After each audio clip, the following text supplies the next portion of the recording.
हरे कृष्णा राधे राधे। श्री ओम नमो भगवते वासुदेवाय। नरक चौदस की कहानी। प्राचीन समय की बात है। रंती देव नाम का एक राजा था। वह पहले जन्म में बहुत धर्मात्मा और दानी था।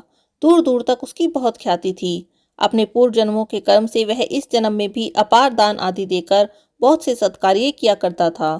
दान धर्म से सबका भला करता था। जरूरतमंदों को कभी निराश नहीं होने देता।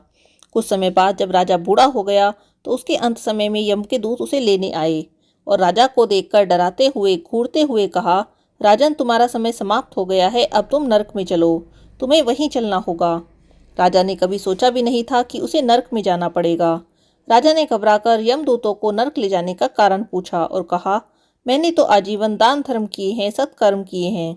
तो यम के दूतों ने कहा, राजा, आपने जो दान धर्म किए हैं वह तो दुनिया जानती है, किंतु आपके पाप कर्म केवल भगवान और धर्मराज ही जानते हैं।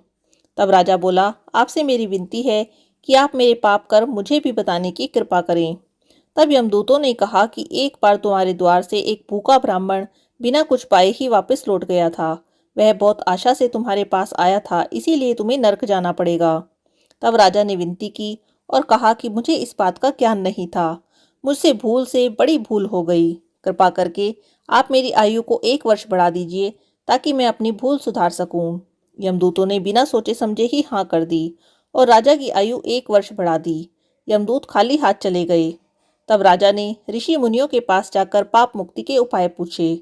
ऋषियों ने बताया, हे राजन, तुम कार्तिक मास की कृष्ण पक्ष की चतुर्दशी को व्रत रखना और भगवान कृष्ण का पूजन करना, ब्राह्मणों को भोजन कराना और दान देकर सब अपराध सुनाकर क्षमा मांगना, तब तुम पापों से मुक्त हो जाओगे।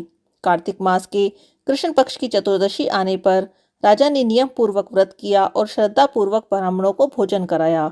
अंत में राजा को विष्णु लोक की प्राप्ति हुई। बोलिए भगवान विष्णु की जय। हरे कृष्णा। राधे राधे।